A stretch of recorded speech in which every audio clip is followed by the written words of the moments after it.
विगतम् पश्यन्नात्मनि मायया बहिर्भूतं यथा निद्रया यस्साक्षात् कुरुते प्रबोधसमये स्वात्मानमेवाद्वयम् तस्मै श्रीगुरुमूर्तये नमः इदं श्रीदक्षिणामूर्तये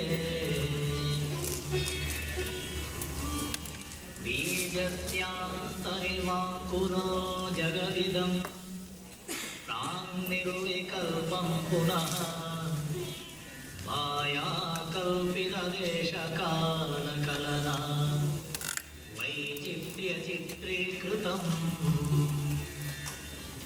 मायावेव विजृम्भयत्यपि महान् योगी वयस्वेच्छया तस्मै श्रीगुरुमूर्तये नमः इदं श्रीदक्षिणामूर्तये यस्यैव स्फुरणं सदात्मकम् असत्कल्पार्थकं भासते साक्षात् तत्त्वमवीति वेदवचना यो बोधयत्याश्रिताः यत्साक्षात् करणात् भवेत् न पुनरावृत्तिर्भवान्गो निधौ तस्मै श्रीगुरुमूर्तये नमः इदं श्रीदक्षिणामूर्तये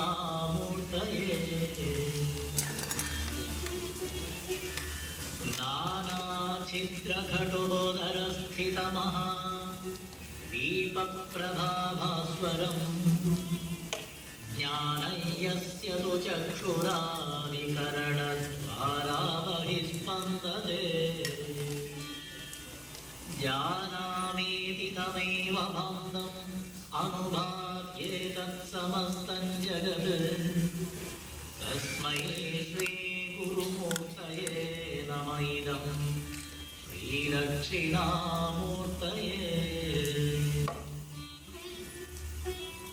देहं प्राणमपीन्द्रियाण्यपि चलाम् बुद्धिं च शून्यं विदुः स्त्रीबालान्धजडोपमास्त्वमिति भ्रान्ताभृशं वादिनः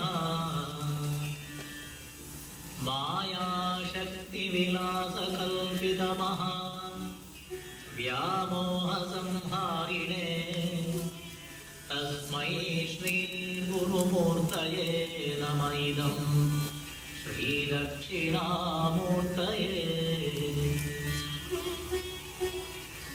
राहुग्रस्तदिवाकरेन्दुसदृशः मायासमाच्छादनात् सन्मात्रकरणोपसंहरणदः योगो सुषुप्तः पुमान् प्रागस्वाप्समिति प्रबोधसमये यः प्रत्यभिज्ञायते तस्मै श्रीगुरुमूर्तये नमः इदं श्रीदक्षिणामूर्तये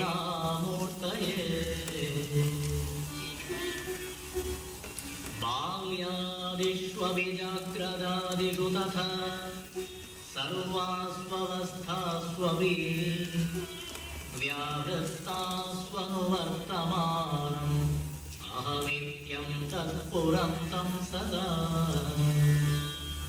स्वात्मानं प्रकटीकरोति भजतां यो मुद्रया भद्रया तस्मै श्रीगुरुमूर्तये नमः इदं श्रीदक्षिणामूर्तये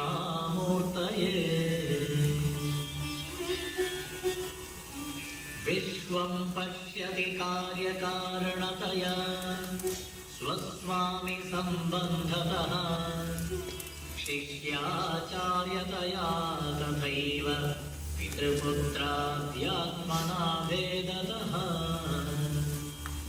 स्वप्ने जाग्रतिवाय एष पुरुषः माया परिभ्रामितः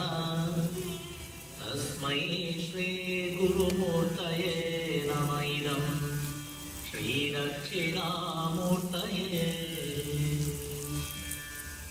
भूरम्भांस्यनलो निलोम्बरमहन्नाथो हिमांशुपुमान् विद्याभाति चराचरात्मकमिदं यस्यैव मूर्त्यष्टकम् नान्यत्किञ्चन विद्यते विमृशताम् यस्मात् परस्मात् विभोः तस्मै श्रीगुरुमूर्तये नम इदं श्रीदक्षिणामूर्तये सर्वात्मत्वमिति स्फुटीकृतमिदं यस्मादमुष्मिंस्तवे तेनास्य श्रवणात् तदर्थमननात् ध्यानाच्च सङ्कीर्तनात् सर्वात्मत्वमहाविभूतिसहितं स्यात् ईश्वरत्वं स्वतः सिद्ध्येतत् पुनरष्टधा परिणतं च ऐश्वर्यमव्याहतम्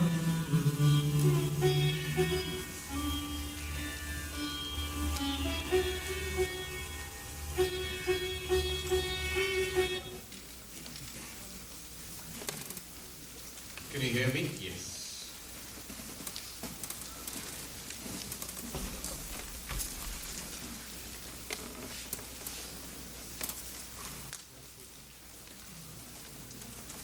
All right, so we are back.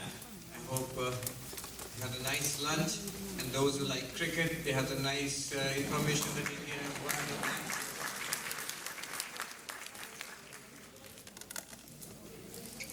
Now that's done. You can relax. Now come back to pure consciousness.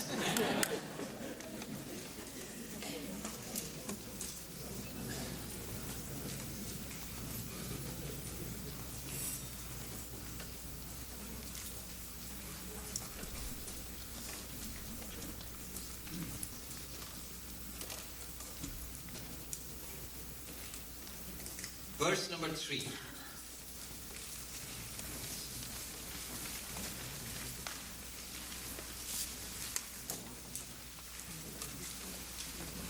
यस्यैव स्फुरणं सदात्मकम् असत्कल्पार्थगं भासते साक्षात् तत्त्वमसीति वेदवचसा यो बोधयत्याश्रितान् यत् साक्षात् करणात् भवेन्न पुनरावृत्ति भवाम्भोनिधौ तस्मै श्रीगुरुमूर्तये नम इदं श्रीदक्षिणामूर्तये.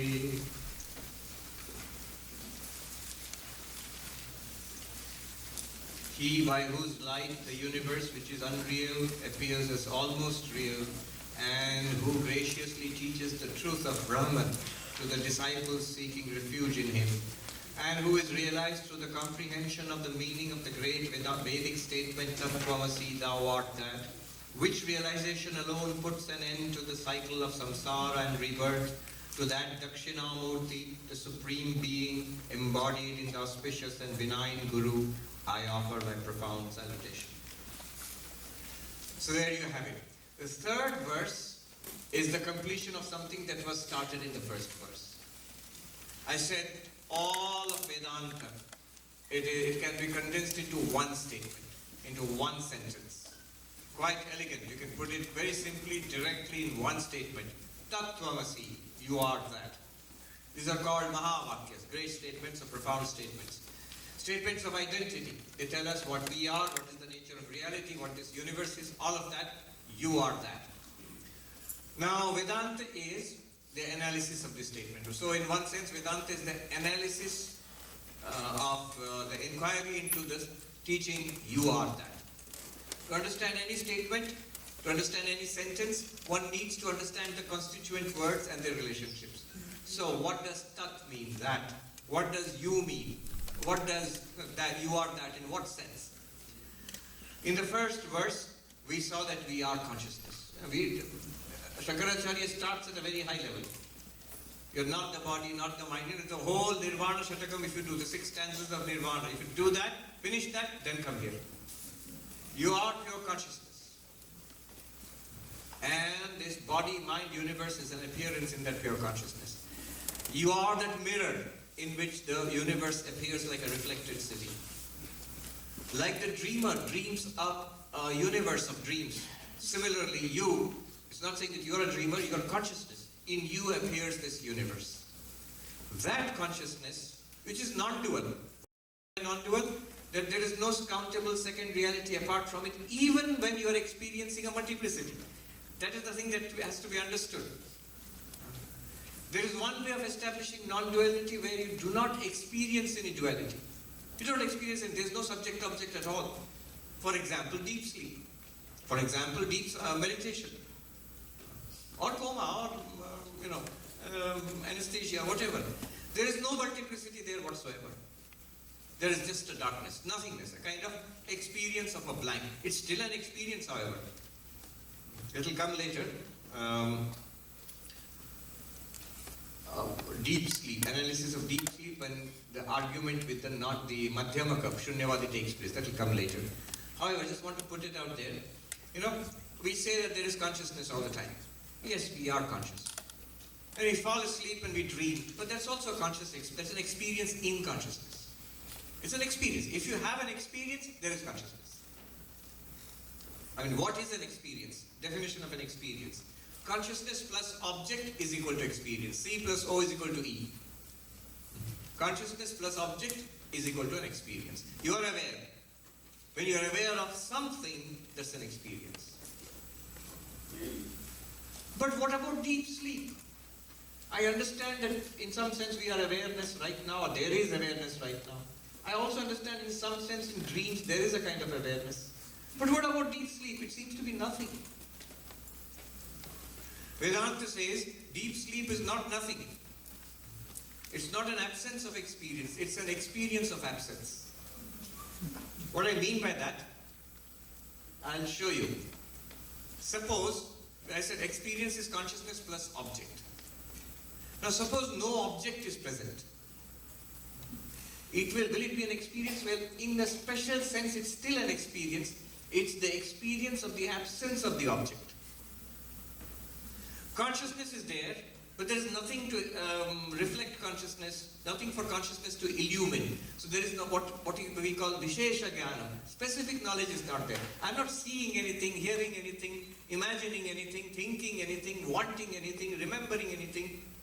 I am not even aware that I am. That thought is not there. Even my own thoughts are not there. So it's just awareness without anything to shine upon. Just awareness by itself. What's it like? Now, here, in front of me here, right here, there is actually light. But you can't see it. But notice when I put up my hand like this, see? Can you see? It shines white. If I remove my hand right here, there is light. Blazing white light is right here. But you can't see it. The moment I put my hand like this, can you see my hand shining white? What happened? The light is streaming through here, but there's nothing for it to reflect. It's not reflected from anything. Once I put an object in between, you see. I put it this way.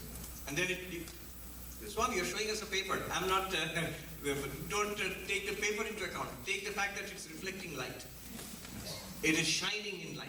If there's no light, even if I showed the paper, it would be dark. You wouldn't see anything.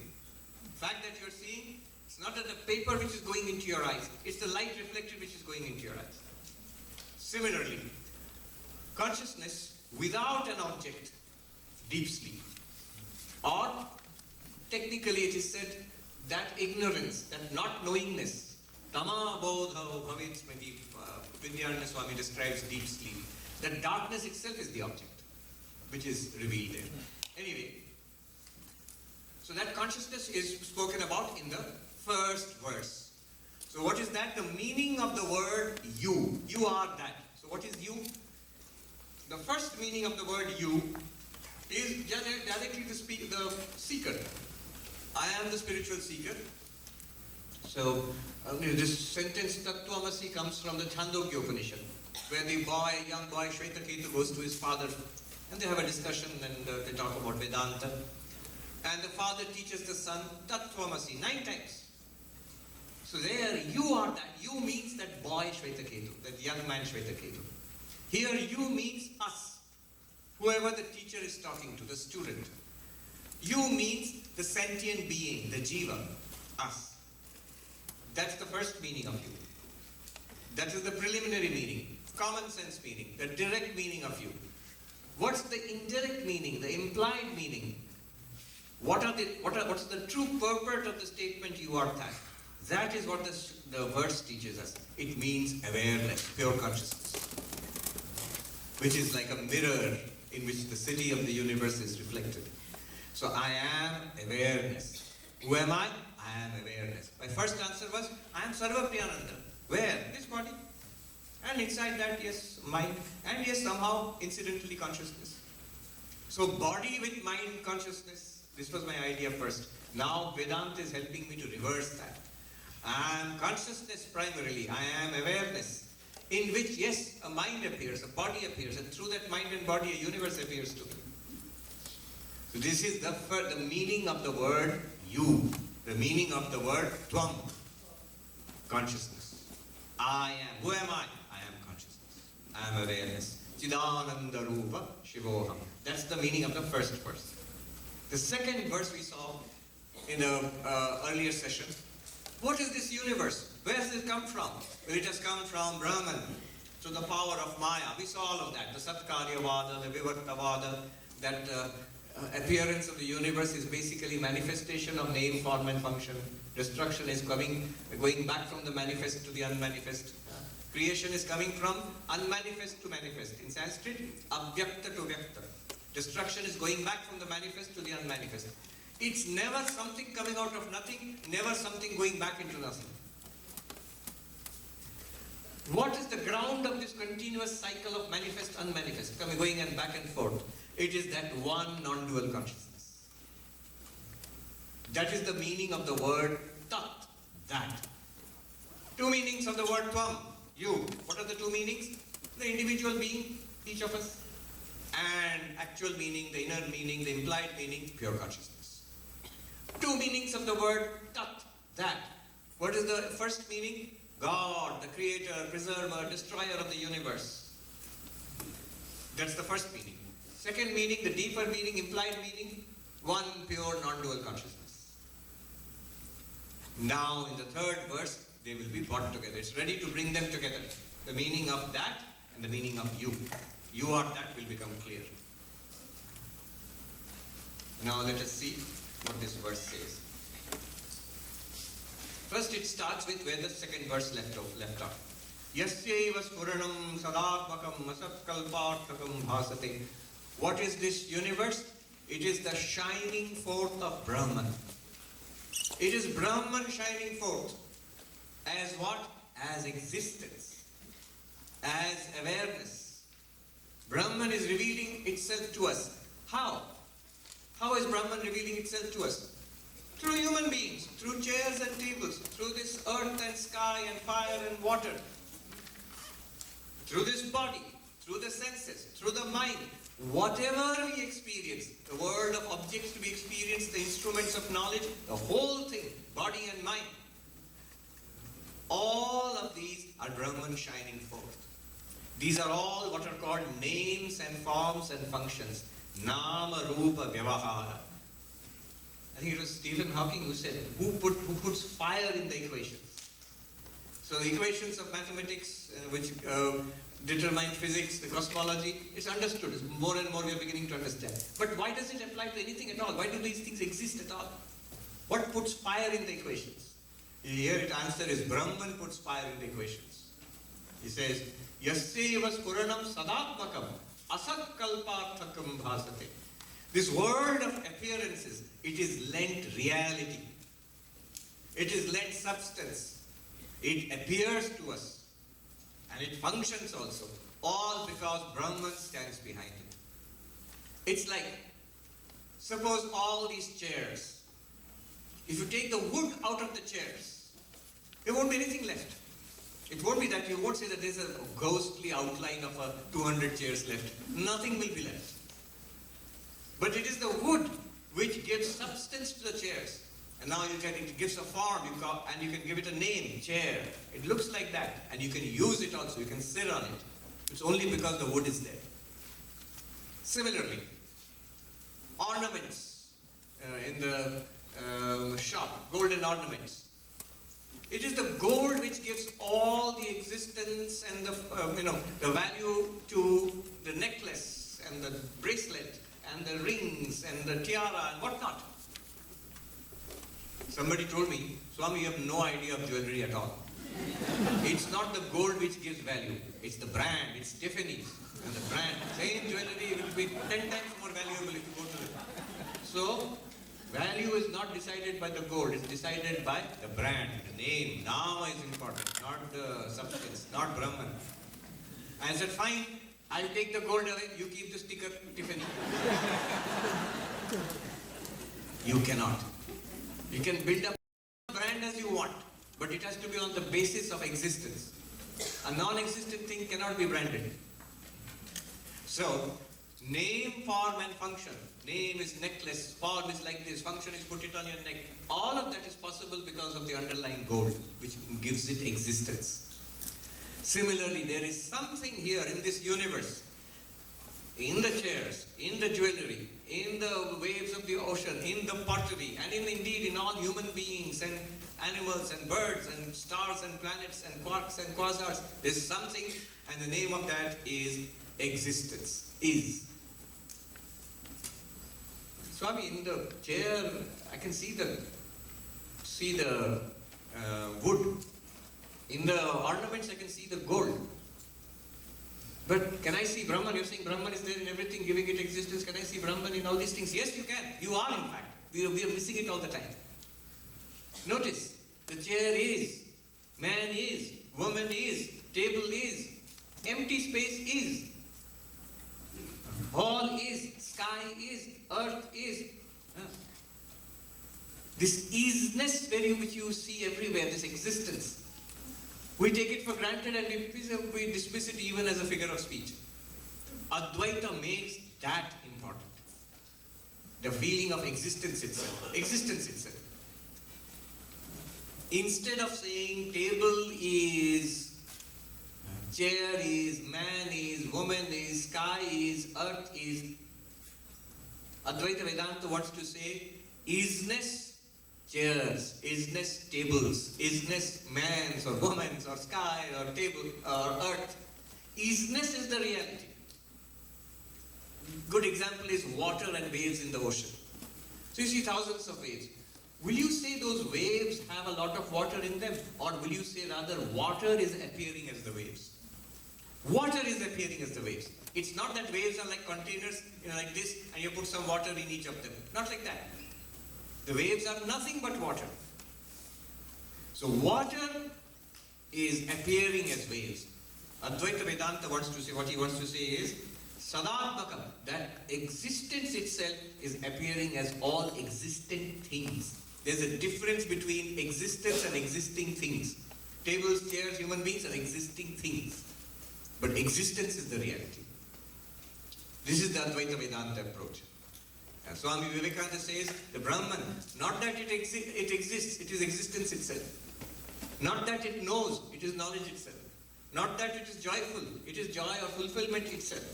This is the meaning of Sat Chit Ananda. Sat does not mean Brahman is a thing which exists. Table is a thing which exists. Mobile phone is a thing which exists. Body is a thing which exists.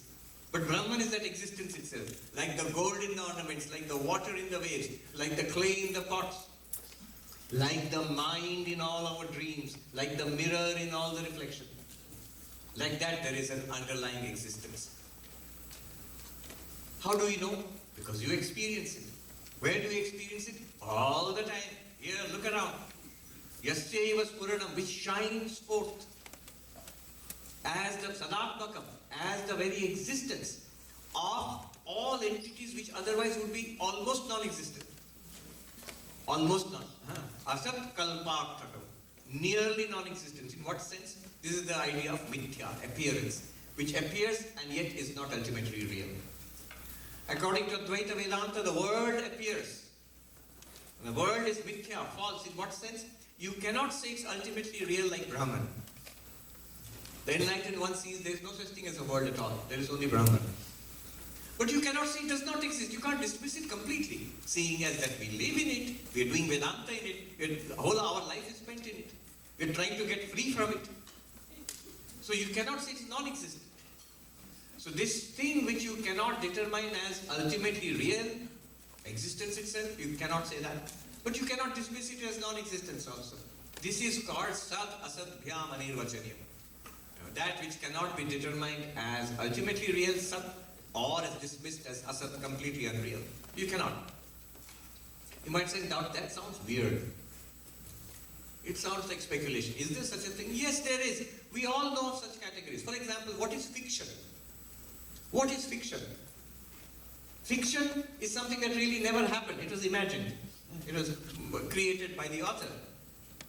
But you cannot say it's nothing, seeing that it's $1 billion industry, seeing that you write book reviews about it, seeing that there are literature departments built upon fiction. So, fiction is a good example. Can you say it's nothing? No, no. Can you say it happened really? No. Harry Potter didn't happen really. But you say it's nothing at all. You cannot say that. Of course, you might say whether it's fiction or not, that's also. Anyway, so, just like that, Advaita Vedanta wants to say this world which we inhabit is like a fiction, like a movie, like a dream. And what Advaita Vedanta wants us to do is to wake up to the reality. That's the meaning of Buddha. Buddha is the one who has woken up. I love that story. Houston Smith gives a story in his book about the world's religions. So his chapter on Buddhism, he begins with Buddha having attained enlightenment. He's walking to give his first sermon. And this little shepherd boy sees the Buddha and is fascinated by the face of the Buddha. He's never seen such a being. So he asks, what are you? He doesn't ask, who are you? Houston Smith says, people have been asked, who are you? Everybody's asked, who are you? But what are you? And there's such an amazing thing. What are you? Are you a god? He says, no. Are you a semi-divine being, Gandharva or something like that? No. Are you a human being? No. Then what are you? He says, I am awake. I am the Buddha. Which meaning thereby we are not awake. Are we asleep? No. Are we awake? No. We are sleepwalking. We are dreaming. We have to awaken from the dream. So this is what he's saying. This is what Vedanta wants us to do. Awaken to the reality. But here the interesting thing is reality is continuously available to us. All the time we are experiencing it. When Advaita, we have to understand this carefully. When Advaita Vedanta says the world is false, we immediately think, oh, you're saying all this does not exist. No. That's not what Vedanta is saying. When you say all this, what you are pointing towards, what you are experiencing, is already Brahman plus name, form and function. The reality is right here. You are experiencing reality, but with a coating of an appearance which we are unable to penetrate through. I remember one sadhu, when he was first shown X-ray plates, he was so excited. In Hindi he was saying, Yay, Mahatma ji, Mahatma ka drishti aisi honi chahiye. This is how the drishti of a Mahatma, of a monk or a non-dualist practitioner should be like this, like an X-ray vision. It should go through awareness, just like the rays penetrate through the flesh and blood, through the bones. Similarly, our vision of knowledge, should penetrate through reality. It should not stick at the name and the form and the function. It should go and stick in reality. Reality is being itself, existence itself. Sadatmakam. Continuously, it's available to us all the time. Is. If you do that, see, our samsara is because our vision sticks at the name and form. He's a good person, I like this person. He's not a good person, I don't like that person. But is, this good person is. So-called bad person is. Your vision sticks, goes straight to the is, same. The isness is the same. Rich person and poor person, business is the same. Learned person and ignorant person, business is the same. Near and far, business is the same. Large and small, business is the same. There's one business everywhere. We are looking at the pictures, but when you're looking at the picture, you're looking at the screen too. We ignore the screen. We're looking at the pictures, and our whole movie is composed of pictures. The reality is given to the movie by the screen behind it. So, yasyaiva spuranam sadatmakam asatkalparthagam bhasati. Apart from that reality, the names, forms, and functions are what are called, appearances. They are almost non-existent. And they are given reality and appearance by the existence consciousness, which is Brahman. Now, that Brahman is revealed to us by whom? Yaha, that Guru. What does he do? Yo bodhayati ashritan. Who teaches those who have taken refuge with the Guru. The ashritan, the word here refers to the student of Vedanta. So the standard sadhan chatushtaya sampanna pramata adhikari. The seeker of knowledge qualified, who has the fourfold qualifications, is qualified as a Vedanta student. Many of you are Vedanta veterans. Yeah? So,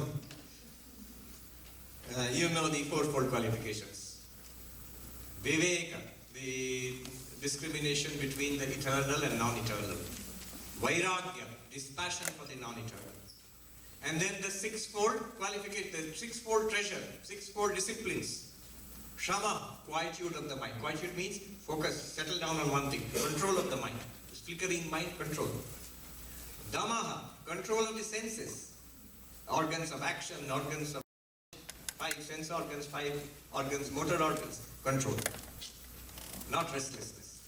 Third, there is titiksha, a spiritual toughness, a spiritual fortitude. No matter what the problem is, whatever life throws at me, I shall stick to my Vedantic inquiry. I shall stick to my sadhana, my spiritual practice.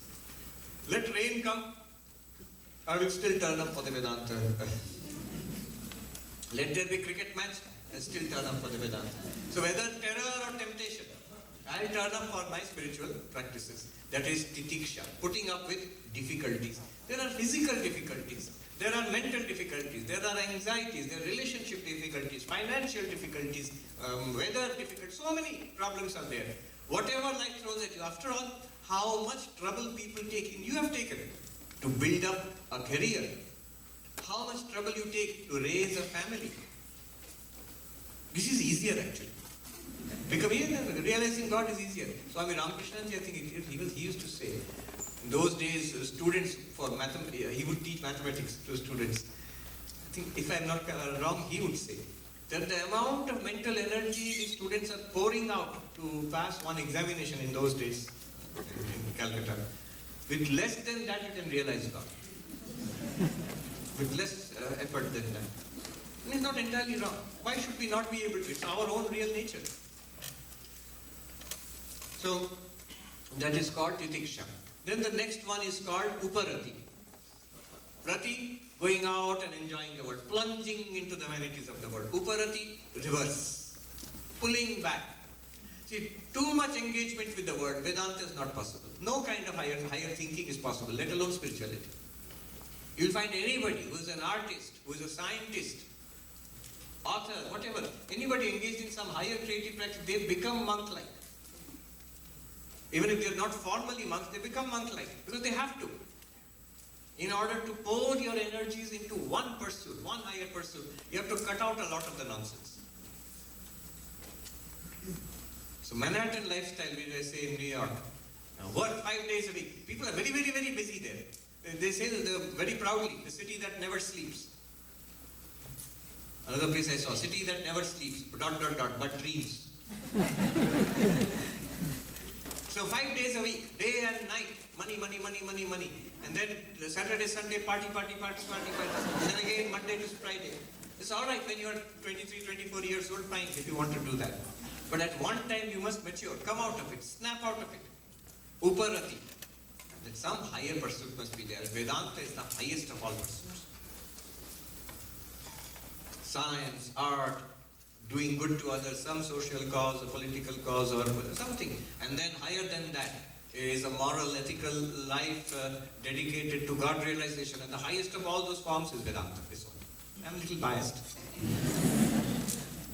As we all are here, I think. So, yes, that requires uparati, turning back a little bit. And then once you have turned back, once you have cleared the decks for action, you have got energy, you have got time. Now what will you do with the time and energy? Yes, I am not partying, I am not continuously pursuing material goals so much anymore. Yeah, I have a job and take care of myself, but that's more than that, I am not very interested in those things. Now you have time, you have got energy. What will you do with it?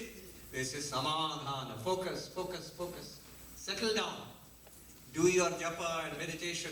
Do your regular Vedantic study, Shravana, Manana, Nididhyasana. Immerse yourself in it. Marinate yourself in it. Soak it in until one day it flashes. Uparati. Then samadhana. Then shraddha. Shraddha. What the Acharya says, what the Guru says, what the text says. Remember, Guru is none other than Dakshinamurti. A faith a simple faith, that it's true. I don't get it yet, but it's true. There's something here, something very valuable here, and I must make it real for myself. That much faith is necessary. That much faith is necessary for any kind of pursuit. If you go to a physics class or in university, you go with the faith that what the teacher is telling you, even if I don't get it, it's true. You can't go into a classroom with the idea that the teacher is lying to me and the textbooks are fake news. You can't do that. You must have the faith, even if I don't get it, now it's true. That much faith. Shraddha. So how many did we have? Shama, Dhamma, Titiksha, Uparati, Samadhana, Shraddha. Yes, 6. And then finally, this is the third one, the sixfold treasure. And finally, the mukshutva, intense desire for freedom. Now, so this is the ashritan. Such a person will take refuge. People might think, I might as well leave now. I don't have all these qualifications. We all have it to some extent or the other. We have the quietude of mind and the control of ourselves to sit here quietly for hour after hour listening to abstruse lectures on an ancient Indian philosophy. So that says a lot for our control of mind and body. We have enough dispassion for the world to cut. There is something called in economics an opportunity cost. So if you are here, you're giving up something. You could have watched the cricket match. Some of you are going, we did, Swami, you don't know us. So there's an opportunity cost. You did sacrifice. Everybody here did sacrifice something to come here. So we have a dispassion, we have a control of ourselves, we have a focus. Only it has to reach a level of excellence for this thing to work. So such a person is called ashrita. That a person has taken refuge in the teacher, and the teacher gives him illumination. How? Bodhayati makes the person realize. It's not something to be believed in. It's something that you come to realize. It's not even a vision that you see. All those things are good. Believing in something in spiritual life is good. Seeing a vision is good. But here is bodhayati. Realizes. Different from understanding, deeper than understanding. Let's say somebody says, okay, Vedanta, it seems to be a way of understanding something. Suppose I have understood it, then is that realization? No. Is it not connected to realization? No, it is connected. That understanding deepens into a clarity which is realization. Suddenly you see, oh, this is what it is. How does the teacher teach? Veda vachasa. Veda here is the pramana. The texts, they are the pramana. These are the pointers which point back at your real nature. Here I want us to understand something carefully. The moment someone says these days, Veda, scripture, oh, we think it's the same old stuff, some religious thing is there, we have to believe in it. No, it's not, that's not what is meant here. Suppose I say God is in heaven. That's entirely a matter of belief. Because I don't experience heaven. I don't experience God. Now my book tells me God is in heaven. So I can choose to believe it or not to believe it. I can be a believer, I can be agnostic, or I can be a skeptic. This is not that way. This is not that kind of scripture. What this is It's a pointer. Something we are already experiencing. All the time experiencing, unconditionally experiencing. It's right here, right now. And somehow we don't see it. It needs to be pointed out to us. This is the pointer. The Guru skillfully uses these pointers to point out to the ready student, and the student is supposed to catch it. There's a nice story. Shankaracharya tells this story, little pinch of humor there also. In the Aitareya Upanishad Bhashya, the commentary to the Aitareya Upanishad. He says, you know what enlightenment is like in this Vedanta? It's like this. There was a man who was very unhappy because his guru had told him, you're not a human being, had scolded him. Amanushyattva. You're not a human being. That means you're hopeless, you're useless. So he felt very bad, he was sitting morose, and some person passed by and said, why are you so sad, my friend? Oh, my guru told me I'm not a human being, I'm so sad. Then this person tried to help him. He said, look, can you tell me some non-human things? You're not a human being, so what kind of non-human being you are? Are you a rock? No, of course not. Are you water or earth or fire? No. Are you a plant? No. Are you an insect or a reptile? No. Are you a bird? No. Are you an animal? So in this way they exhausted all possible ideas of non-human things. So you are not a non-human. Yeah, I get it now. Still, why so sad? Why the glum face? Yeah, I realize I'm not a non-human, then what am I? Then Shankaracharya says, you can't help this person. It is mutually exclusive. A and not A. And if you have proven that you are not A, there's only one option left. You are A. You're not non-human. Your guru had said you're non-human. Now with your own experience, with conviction, you are saying all these non-human things, I am not. I am clear about it. Then automatically, you might say, the Guru just as well said you are human. In this case, it's possible. But in the case of Vedanta, in the case of pure consciousness, you can't point out like that. You have to catch it yourself. I am not the body, I am not the mind, I am not the physical body, I am not the pranic body, I am not the mental body, I am not the intellectual body, I am not the causal body. What am I? Yeah, what am I?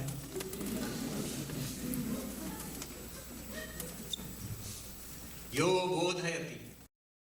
Veda vachasa, with the pointer from the Veda. What is that pointer? Tattvamasi. You are that. Tattvamasi iti. There are many such pointers. This will work only when you know what Tvam is, only when you know what Tat is, and then you sit quietly and notice that, you will come to you. And this is what they are telling me. Veda vachasa. Sakshat. So this is a word Shankaracharya is fond of. Already he has used in the first verse. Yes, Sakshat Kurute, who directly recognizes self to be non-dual. Sakshat Kurute Swatmanam Advayam Prabodha Samay. At waking up or at enlightenment. Directly realizes. Again, in this verse, third verse, he is saying, using the word Sakshat twice, in two different senses. What does the word Sakshat mean? It means direct. It means not indirect. So what is Sakshat means is like this. He enlightens that person, the student who has taken refuge with him, he enlightens, the guru enlightens this person directly. How? The 10th man story I've told many times, but it's a lovely story. So in the 10th man story, what happens? 10 friends cross the river and then they think, have you all crossed or did somebody drown? And then they count. 1, 2, 3, 4, 5, 6, 7, 8, 9. Oh my God, where's the 10th man? 1, 2, 3, 4, 5, 6, 7, 8, 9. Oh, the 10th man is drowned. The others say, no, you're not counting correctly. Let me count. Each one counts. 1, 2, 3, 4, 5, 6, 7, 8, 9. Each one finds 9 people, not the 10th. Obviously, they're not counting themselves. So 9.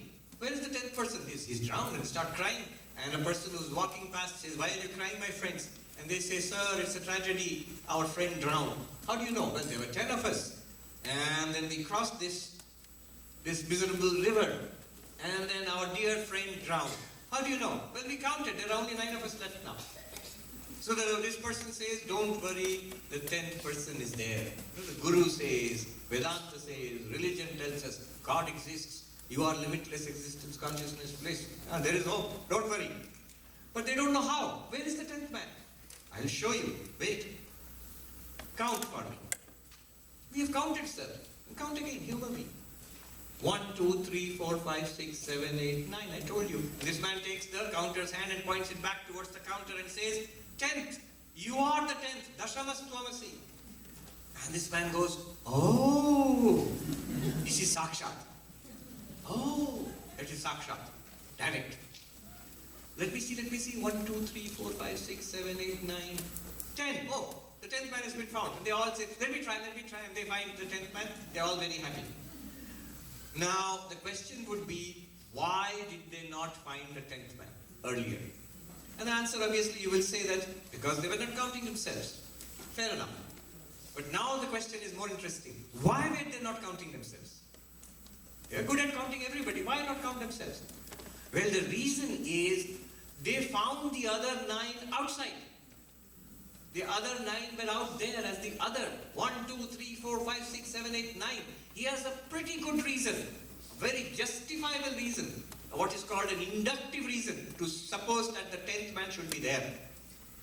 1, 2, 3, 4, 5, 6, 7, 8, 9, 10 should be there. Blank, nobody's there. So 10th man is absent, must have drowned. Because the 10th man is not like the 9 men. The 10th man is entirely other. It is the subject. Like that, we are used to focusing on objects all our lives. In common sense, in perception, in art and science and everywhere, we are focusing on objects. We are missing out something. It is so startlingly obvious to the enlightened one and so utterly mysterious to us. It's very obvious. Swami Vivekananda calls it the open secret. It's secret, but it's open. When we realize it, we'll say, oh, why didn't I see this earlier? It's always available. In another place, Vivekananda says it's like those trick pictures. You see a picture which seems like a mass of dots, and somebody tells you, oh, I've actually seen these. Shiva is there, or Ganesha is there, or it's a tiger in a forest. You see, you're just seeing a mass of colored dots, and you keep looking at it, suddenly a pattern emerges. You see the tiger hidden behind the bushes there, or the figure of Shiva, or something. Trick picture. And Vivekananda says, once you have seen it, you can never be misled again. The enlightened one is like that. It's right here. Once they see it, they cannot be misled. That one limitless consciousness which you are. Where is it? It's not there. It's not 1, 2, 3, 4, 5, 6, 7, 8, 9. It is Sakshat, you yourself. Directly. Which is, you are presented to yourself directly. When? All the time. Where? Wherever you go. You are there. That reality. Here also what happens, our problem is that reality is covered over by body. It's covered over by personality. We don't see it. So, Sakshat Tattvamasi. This Sakshat directly is like that pointing out 10th person. The 10th person who realizes I am the 10th directly. This Tattvamasi works like that. Then again he uses the word Sakshat. Yat Sakshat Karanat Bhavedna Punaravritti Bhavam Bhoridam. Here's the nature of that enlightenment, and the result of the enlightenment has been mentioned. What is the nature of enlightenment? The nature of that reality is also Sakshat. What does it mean? I'll just say it. One is Pratyaksha. I'll explain all the terms. Another one is Paroksha. And the third one is Aparoksha. And the fourth one is Sakshat Aparoksha. 4 divisions. All are within our understanding. Step by step you see, it's a sort of epistemological approach to enlightenment. Self-realization. It's like this. Pratyaksha literally means whatever is presented to our eyes. Or, if you extend it, whatever is presented to our senses. Whatever is in the range of our senses. Whatever you see is pratyaksha, is visual perception. Whatever we hear is auditory perception, pratyaksha. Whatever we taste and smell and touch, pratyaksha.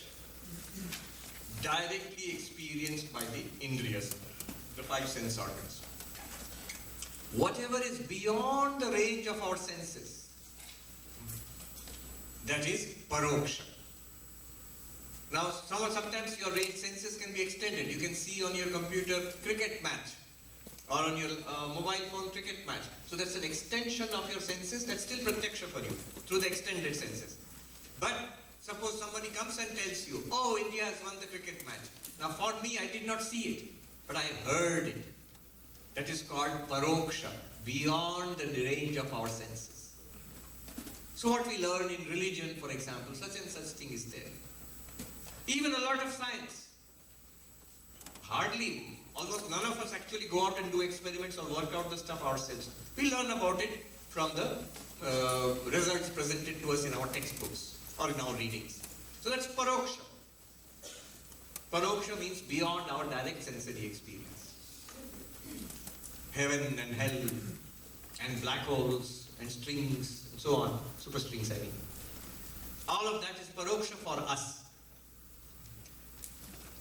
And now it says that there is something called aparoksha. Aparoksha means not through the senses, which are after all instruments, not through indirect means like authority or textbooks or news or social media, all paroksha, but directly experienced by consciousness ourselves.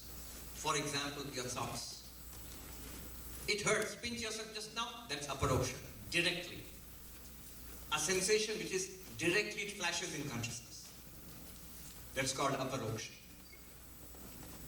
I'm making a particular distinction to point out what sakshat is. But then the consciousness itself, which manifests which illumines all objects, whether aparoksha or pratyaksha or paroksha, that consciousness itself, the word used in Upanishads is that sakshat aparoksha atma. That is sakshat, that is direct. That is continuously you and shining. It's never an object. Remember, it's like the 10th man. Don't try to search for it. It's like trying to search for the 10th man. You cannot. So make these divisions, take a look. This is pratyaksha. Here, you're hearing my voice, that is pratyaksha. What you read about in books and news and all of that, paroksha. Beyond, you're not seeing it, but you know about it through some source. What you feel directly in your own mind, sensory, pain, pleasure, aparoksha. Sometimes Atma itself is called aparoksha, but when you use the word sakshat, it makes a difference. And the Atma, the consciousness which is illumining all these experiences, that's called sakshat. All the rest are like 1, 2, 3, 4, 5, 6, 7, 8, 9. But the Atma itself, consciousness itself is like the 10th man. Don't search for it. Just clarify what it is not. Then what it is will become clear. That it is not the body, that it is not the prana, that it is not the mind, it is not the intellect, it's not even the nothingness or blankness of deep sleep. That clarification you do, then you become aware of, oh, I am the counter of the nine. I am none of the nine. And I am not there also other than the nine. But I am here. I am the counter of the nine. I am that to which the physical body is appearing. I am that to which thoughts and feelings and emotions are appearing. I am that to which blankness, nothingness is also appearing. I am that one. Tattvamasi Vedavachasa. So that is indicated, yat sakshat karana. When we directly experience this, I am that, then what will happen? Result of this, phala. Bhavetna punaravritti bhavam bodhido. In this ocean of samsara, born.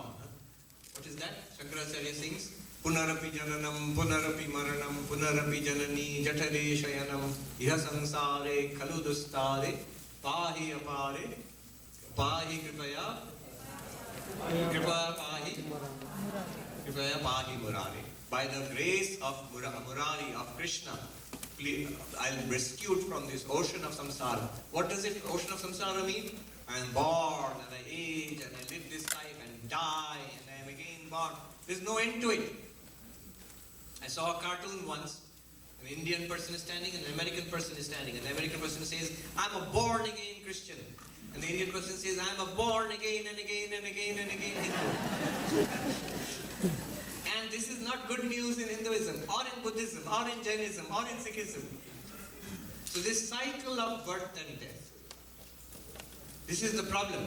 We are limited in this, condemned to being born again and dying again. I read this very funny story, anecdote actually. Swami Madhavananda Ji Maharaj, who was the president of our order decades ago, he had an operation performed in New York.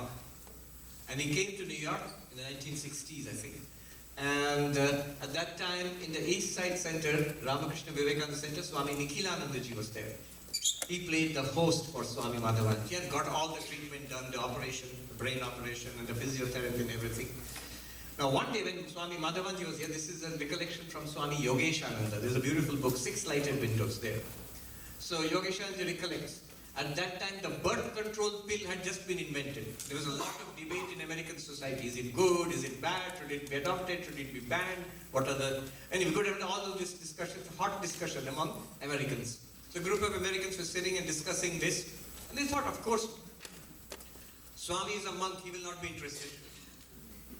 But Swami from there, he said, from a distance, he said, I am for it, I am for it. He said, oh Swami, you know about this. You have an opinion on this? He said, yes, no birth, no death, no birth, no death.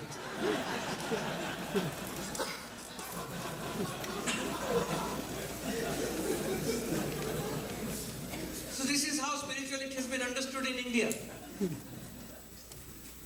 We are whirled through this numerous lifetimes of existence as limited beings, living beings in various bodies. We are born, we live, we suffer, we die. And over time, hopefully, we progress spiritually. And this culminates in enlightenment and release from this cycle. This is called moksha. There are many words for it. Moksha, mukti, nirvana, ancient word apavarga, kaivalya. So many words. And this was the goal. This was the goal of these spiritual systems. Now somebody told me when I came here, it said, look, in the West, most people come from a Judeo-Christian background, and this whole thing about the cycle of births and deaths, it seems to be a superfluous problem, right? Whether it is true or not, who knows? In Indian culture, it's axiomatic. We sort of accept it. Bhavasagar, huh? We say Bhavasagar. So, we accept it. But one may doubt it. How do I know that I have had previous births? How do I know that I will have future births? Are you giving me a solution to non-existent problem? In the Wild West, one guy was arrested and brought before the magistrate. It was a nice joke which I like telling and retelling. And the charges were, he is selling, there is what they call a snake oil salesman. He is selling imaginary cures for real diseases and real cures for imaginary diseases. So are you selling us a real cure for imaginary disease of birth and death? Suppose there is no birth and death cycle, then why all this spirituality?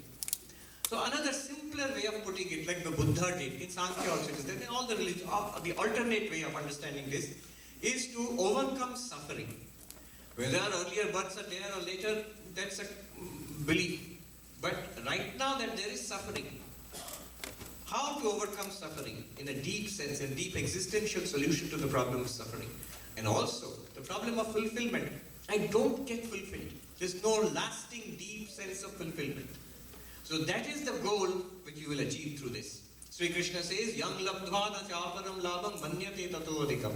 Once you realize, oh, I am this limitless Brahman. There's nothing greater than this. You will never find anything greater than this. It's done. Somebody said to me, if it's done, then won't life become boring? No, it won't become boring. For the first time, it will be interesting. For the first time, you will be free. For the first time, you will live, you will let go of a deep breath, sigh of relief. And, what a load off my back. I have done what a human being is supposed to do. I have got what you're supposed to get in this life. I have known that which is to be known. Pritakrityataya, praptavya praptataya, gyatavya gyatataya.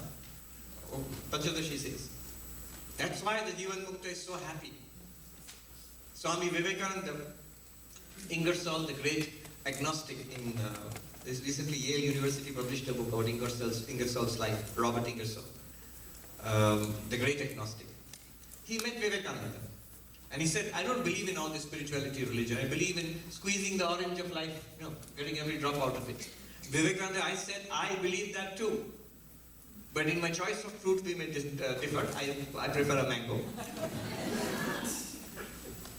But imagine living knowing that you cannot die. Imagine the freedom of it. I'm paraphrasing Vivekananda. Imagine that you are one with the universe and living. Imagine the joy and the expanse of it. Squeeze the orange, the fruit of your life in this way and get 10,000-fold more. Get every last drop, Vivekananda said. So, once this is done, it will not be boring. You will be really happy for the first time. And the proof, what proof? Look at the lives of the saints. One thing common to all of them, they had no complaint. The moment you are enlightened, you, at least about your own self, you have no grumbling. You have no complaint at all. No complaint at all. No whining, no grumbling about your own self.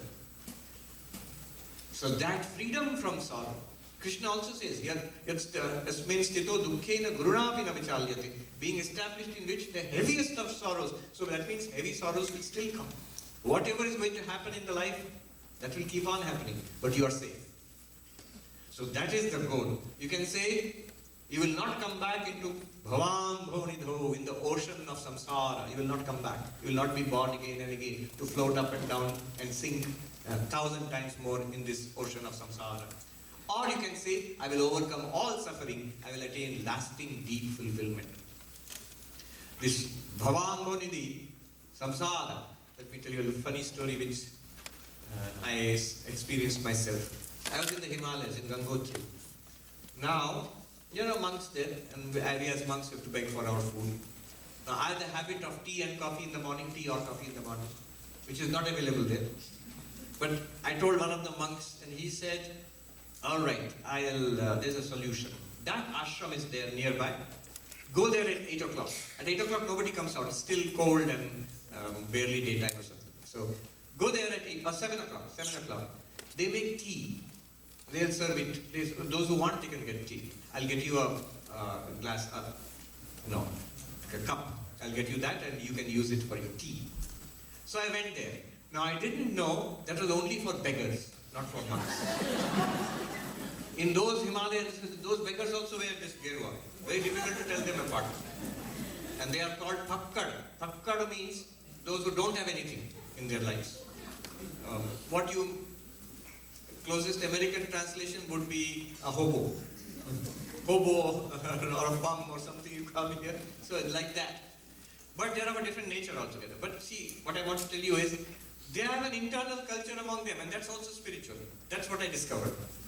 So I sat with those people, and there was no tea coming. I asked, "Kab milega? When are they going to serve tea?" And they said, "Puchiye na, you go and ask." So I bravely went into the ashram, and they saw my dress, and they thought, "Pada likha hua hai, he must be an educated man, must be a monk." "Yes, Swami, what can we do for you?" I said, "When is the tea?" Then immediately they thought, this is a beggar. Like, Bar, get out. Go and sit there. I said, okay. Then I went and sat with the beggars. Now they were discussing. So there is a chief of the beggars, like the CEO, Sardar they call it, and there are other beggars. And they sit outside, there's a little temple of Ganga Mata, and they sit and the visitors, they give money, alms to the beggars. And they have a system among themselves. So one of the beggars, they was complaining about another beggar. That also happens, it's like corporate politics. So, they were saying, "Pata hai, wo dhande ke samay akhbar padhta hai." So during the time of business, he reads newspapers. And they were like these new generation beggars, no ethics at all. And then finally, he said the worst charge of all. I'll tell you in Hindi and then it'll be easier for me to translate. दाता जब आया और पूछा, सबको दिया 1-1 रुपए, 1 rupee, everybody got 1-1 रुपए, और फिर पूछा सबको मिला कि नहीं? उसको मिला था, वो हाथ उठा दिया कि नहीं मिला है हमको, और फिर दूसरा रुपया ले लिया. So this beggar, they were all sitting for begging, and the donor came and gave 1 rupee to everybody, and then asked, has everybody got it? And this beggar, the one they were criticizing, he raised his hand, although he had taken 1 rupee, and then he got a 2nd rupee. Then the chief beggar, the chief of the beggars, he said, I'll tell you in Hindi, in very grave tones, he said, कभी भवसागर पार नहीं होगा, मझधार में रह जाएगा. He will never cross the ocean of worldly existence. He will float in the middle all the time. For lifetime after lifetime, he will float and sink in this ocean of worldly existence. He will never attain liberation. See how it is in the very culture of the people down to the beggars. If you are an unethical beggar, you are not going to cross over this ocean of samsara. So if you realize that you are Brahman, Punar na bhavet bhavam bhonido tasmai Shri Guru Murtaye namaidam Shri Dakshinamurtaye. That one consciousness I salute, which appears to me as Tat, Dakshinamurti, and my Guru, who is transmitting, who is making me realize Tattvamasi, who is telling me Tattvamasi, and I, Tattvam, to that Dakshinamurti, I bow down. How are we doing for time? 4 o'clock is supposed to end at 4? 4:15. 4:15. 4:15. Oh, I have time. All right. Instead of starting one more verse, I have a choice to make. Should I start the other verse or... All right, let me start that.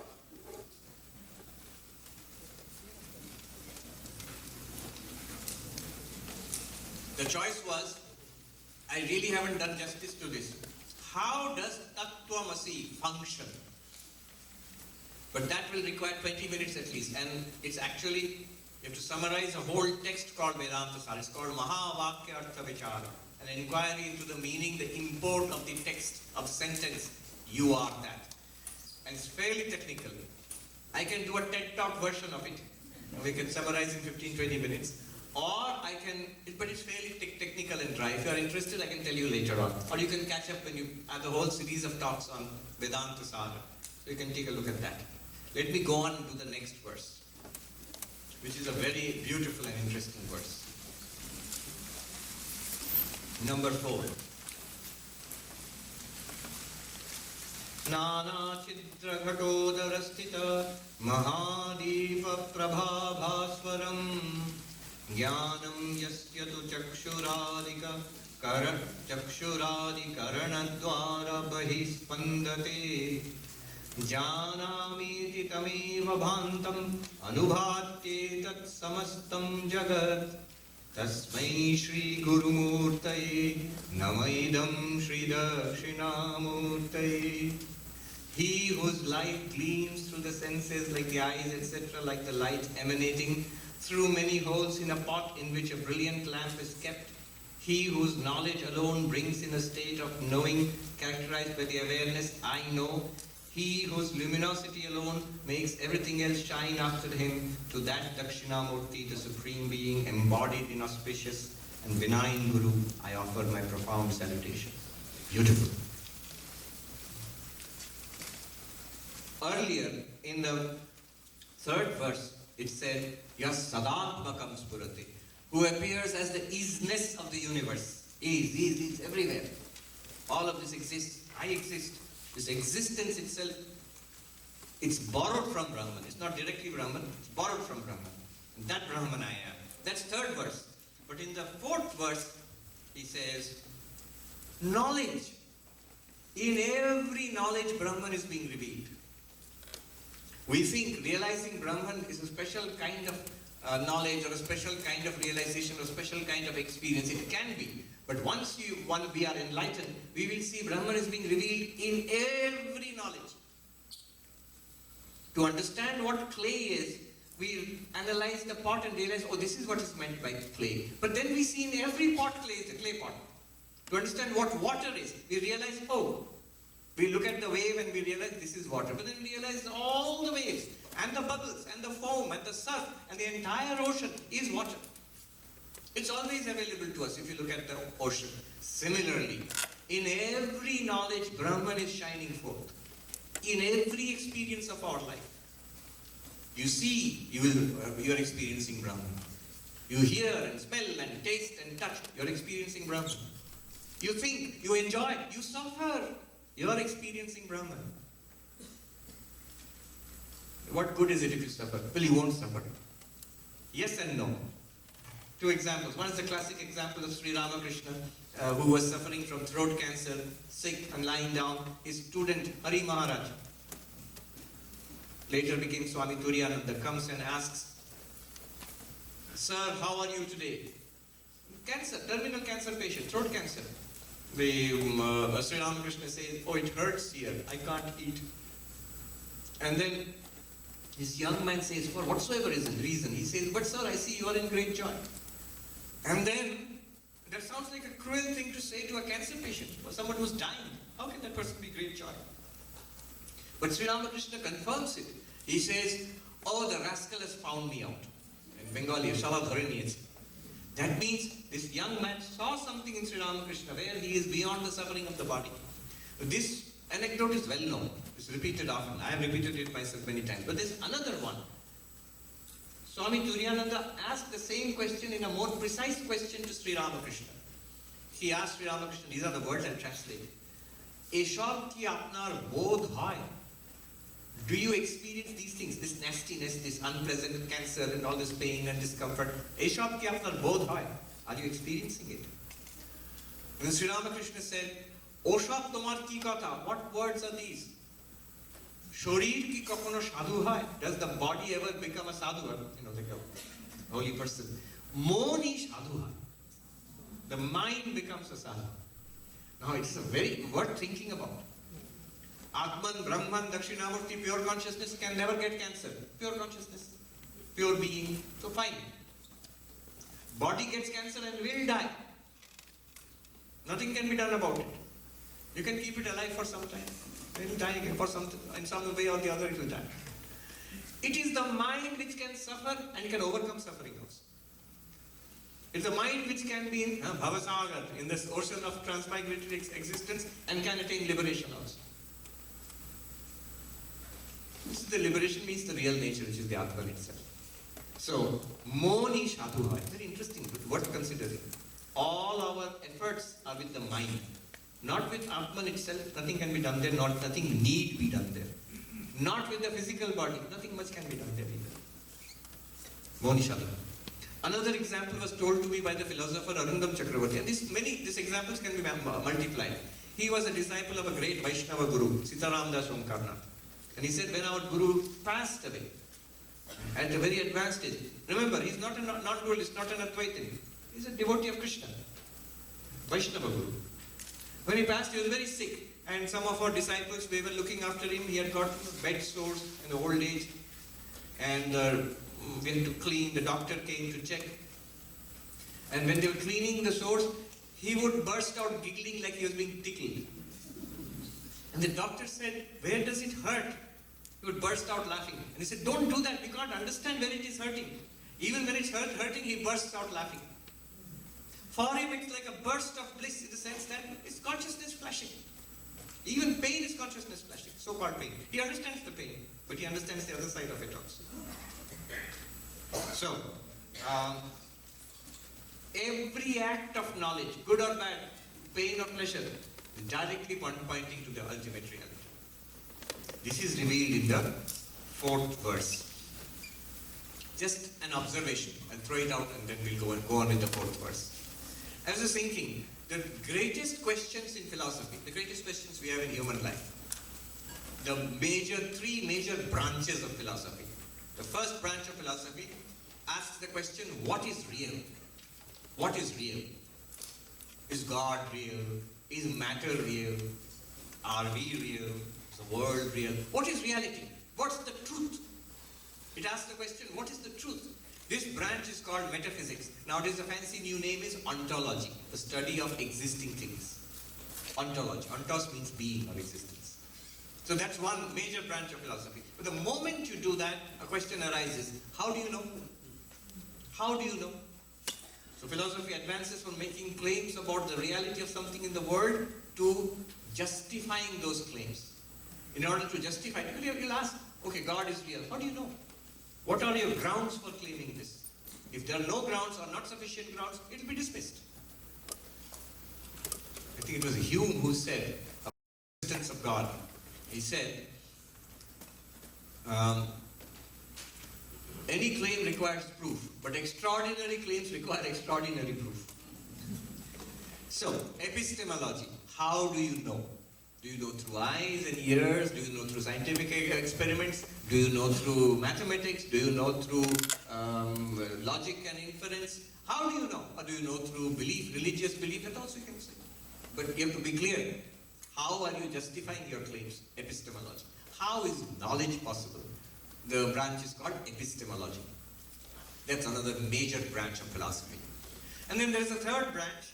There's a fancy new name called axiology, but it puts together many things which were earlier called aesthetics, ethics, values basically. Could be artistic values, could be moral values, all of that under one head, that diverse basket called axiology.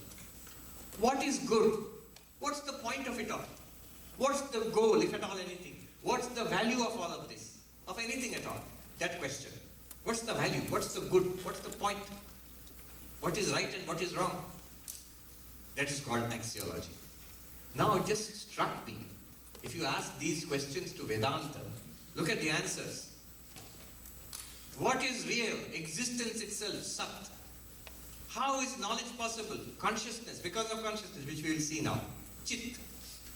And what's the point of it all? Ananda, bliss.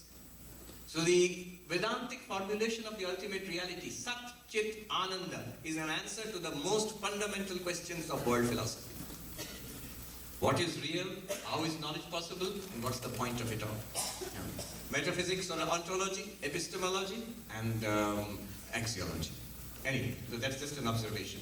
Here the second one we are concerned with. Here, earlier Shankaracharya in the third verse, he talked about Sat, existence. Now he's going to talk about how knowledge is possible, Chit, consciousness. Now he talks about it. And he will show how in every knowledge we can realize Brahman, every experience. The Kena Upanishad mantra says, Pratibodha viditam matam amritatvam hi vindate.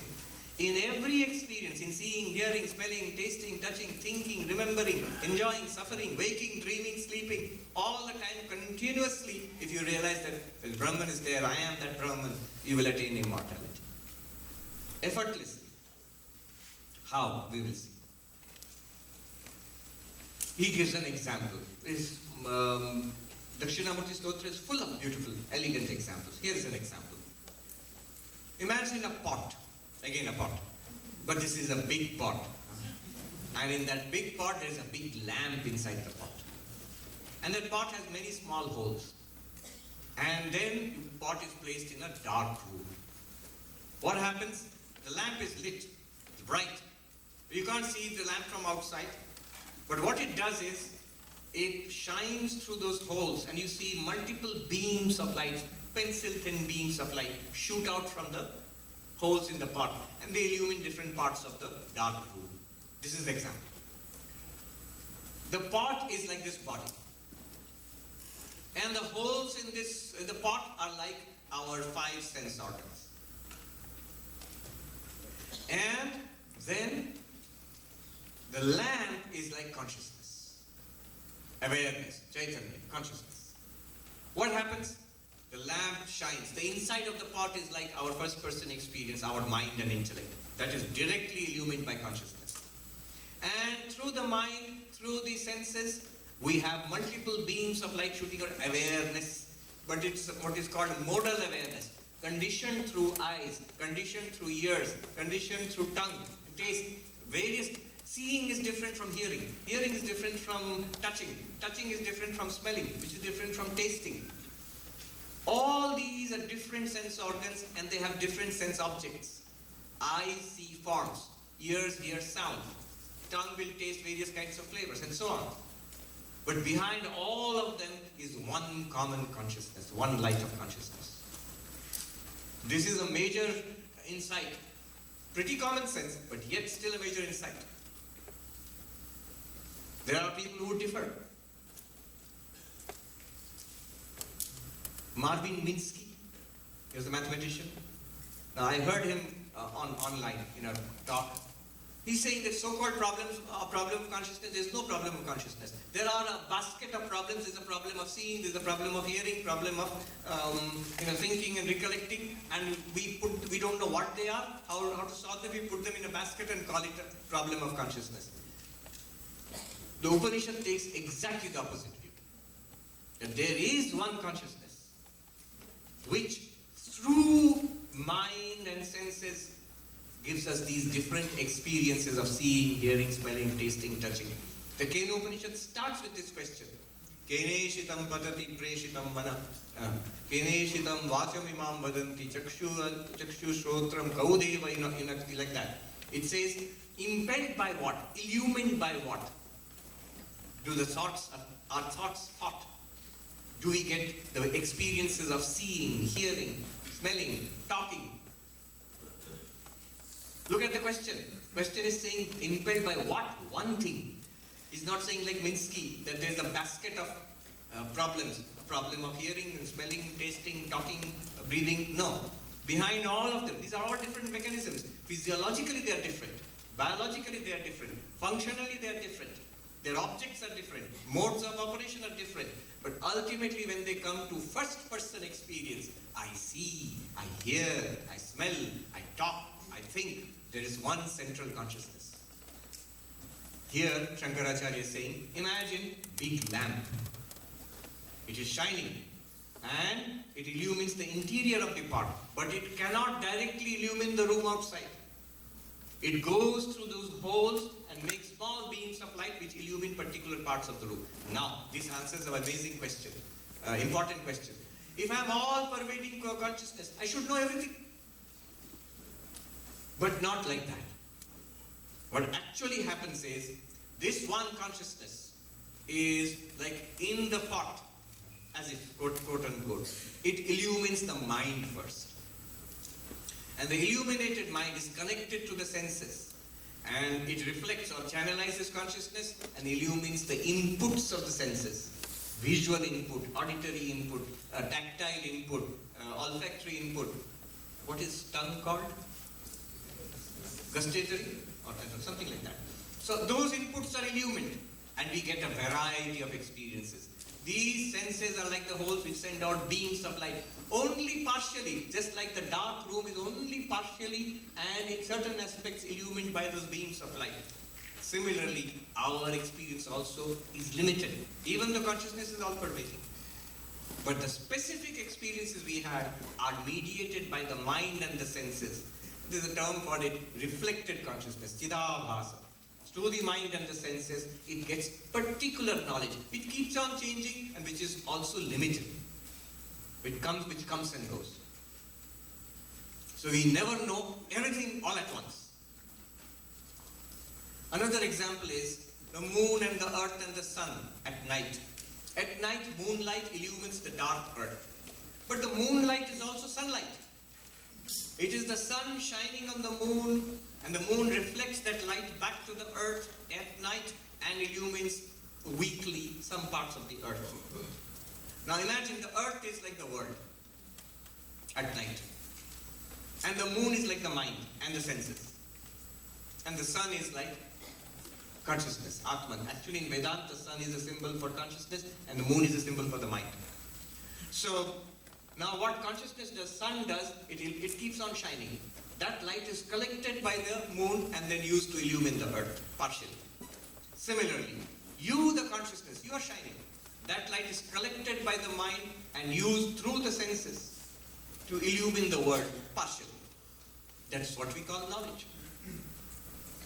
Now, some important distinction. Distinction between Swarupa Jnana and Vritti Jnana. Important distinction. Jnana means knowledge. It also means awareness. We as the Atman, all of us, we are this one consciousness. This is called Swarupa Jnana. Swarupa Jnana means the self which is consciousness. Self which is awareness. The Atman, Brahman, our real nature, what's it made of? Awareness. Existence awareness. This is Swarupa Jnana. Vritti Jnana. V-R-I-T-T-I, Vritti. Vritti Jnana is when the senses function, bring in information from the outside, present it to the mind. It's like throwing a pebble into a lake, sets of ripples. The mind gets agitated and forms a wave or a ripple around the information presented by the senses. That ripple in the mind is called a vritti, a chitta vritti. So for example, I show you the bottle. That information is collected by the eyes and presented to the brain, and from there to the mind somehow, nobody knows yet how. And the mind gets a ripple, which is called a vritti. What is the ripple about? It's about the bottle. And consciousness shining, just like sunlight on the moon, like moonlight. It is shining in the mind, reflected in the mind. It illumines that vritti about the bottle in the mind, and then we have the knowledge, I see a bottle. I see a bottle. This is called vritti jnana.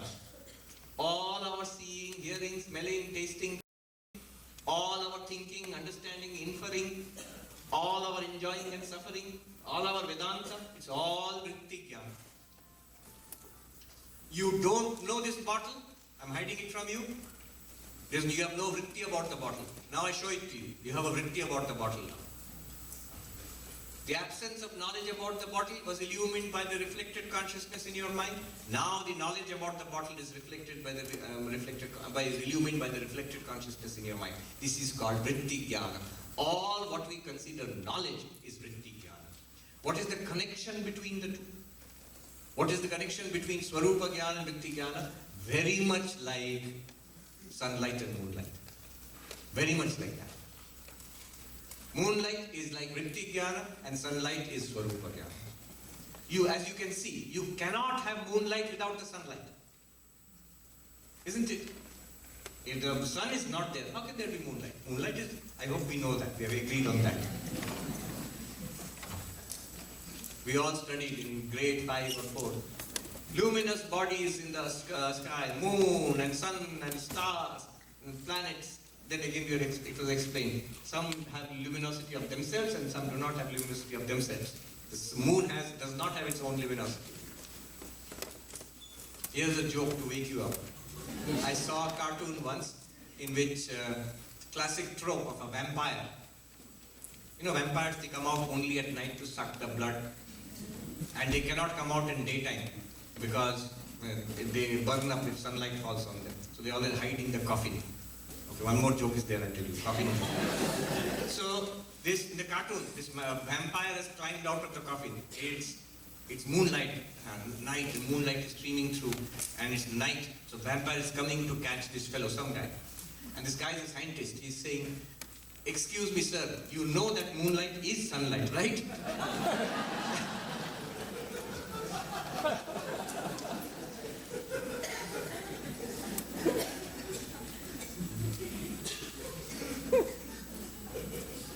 So, and what about the coffin joke? The coffin joke is not really a joke.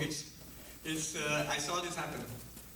In Gangotri, I was once invited for a snack, for tea, high tea, by a monk. But since it's a monk in Gangotri, high tea is in a cave. So I and some other monks, we went to a cave. And there he served us tea and Maggi noodles. I thought it would be a great advertisement for the Maggi noodles company. The monks sitting together in the Himalayas and eating Maggi noodles. Now, that monk was a very simple man. It's a big, rather very nice cave. And he said, when it gets very cold, so I sleep on this rock, and then when it gets very cold, he says, there is a big coffin here. The previous Swami was a very famous Swami. He was in the West. When he died, his disciples brought his body in the coffin, and they, as the tradition is, immersed the body in the Ganges. And the big, heavy wooden coffin is still here. So when it gets too cold, I go and sleep in the coffin. I put the lid down. So I thought we don't have the vampire idea in India. But so this idea of ghosts and fear about dead bodies, monks don't have those problems. It's very fine. But Jnanam yasyatu chakshuradi karanadvara bahispandate. Like light penetrating, flowing through those little holes in the pot, consciousness flows through these senses and illumines, bahispandate, vibrates outside and illumines the world for us. You see, hear, smell, taste, touch, all because of pure consciousness. which is Swarupa Jnana, like sunlight. We are seeing the world at night through moonlight, but it is actually sunlight, without sun. But without the moon also we cannot see. Suppose sun is there, but the moon is, new moon. So no reflection. In that case, we cannot see the world. Similarly, to know things in this world, you need both Swarupa Jnana and Vritti Jnana. You need pure consciousness and the mediation of the mind and the senses. Both are necessary. But the original source is pure consciousness. Which one am I? I am pure consciousness, with an overlay of the mind and the body and the senses. Mind, body and senses are not me, they are my instruments to give me particular knowledge, Vritti Jnana. Now, he says, Janami. Yes, we hear you. No, it's all right. I am who? I am over time. He says, then what is the result of all of this? Janami, I know. What do you mean I know? I see, I hear, I smell, I taste, I touch, I read, I understand, I remember, I desire, I hate, I enjoy, I suffer. All of this. Janami. This one word, so far what I said, last 20 minutes, is to explain what Vedanta says about epistemology. How do we know anything at all? Janami. It requires both pure consciousness and the instruments called mind and senses and objects of that.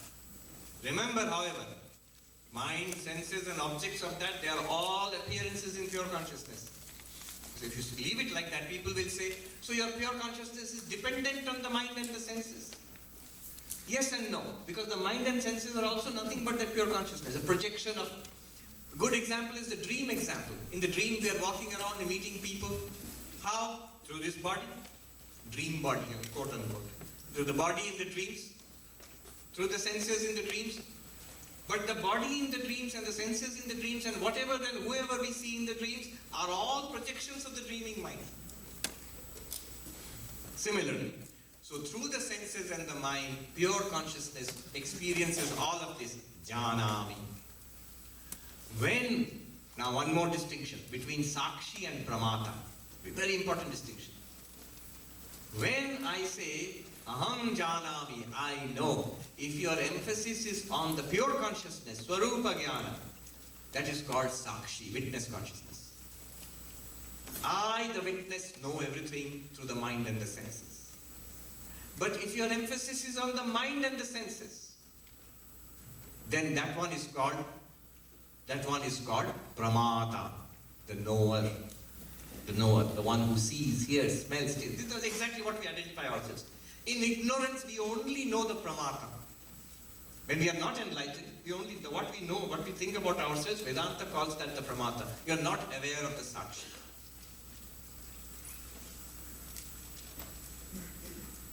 The world is illumined at night by whom? By the sun or the moon? But without moon, no illumination. So you have to say by the teamwork of the both. If you emphasize the sun, then you are focusing on the Sakshi, the source.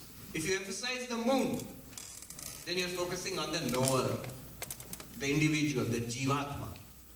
If you are emphasizing the sun, you are focusing on Dakshinamurti, Atma, Sakshi, pure consciousness. If you are emphasizing the moon, you are focusing on the Jiva, the individual being like us. This is the connection.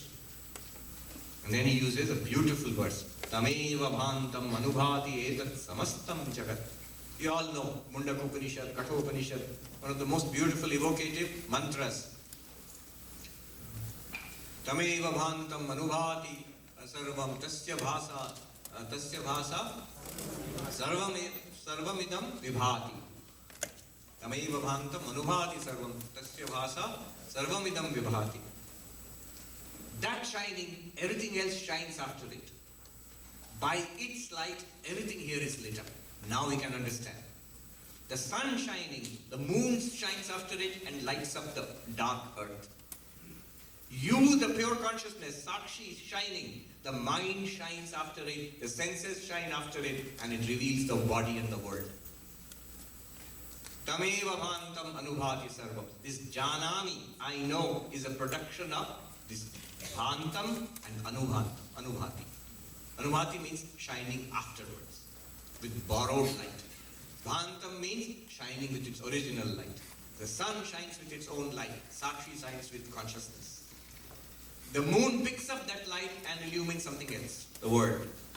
Similarly, the mind picks up the light, your light, and then says, I know, I get it, I understand, I see, I hear. Now can you say, in every light, in every instance of moonlight, can you identify the sunlight like the vampire? Similarly, in every instance of knowledge, what we are having right now, you should be able to identify the Sakshi. Then you are liberated. Pratibodha viditam matam amritatvami vindate. In every knowledge, if you realize that pure consciousness, you attain immortality. So this is the teaching. That consciousness, which the Sakshi, the sun, Tasmai Shri Guru Murtaye Namaidam Shri Dakshinamurtaye. I salute that Dakshinamurti, south-facing Shiva, who is veritably present in front of me as the teacher, Guru. Om Shanti Shanti Shanti Hari Om Tat Sat Shri Ram Krishna Arpanamastu.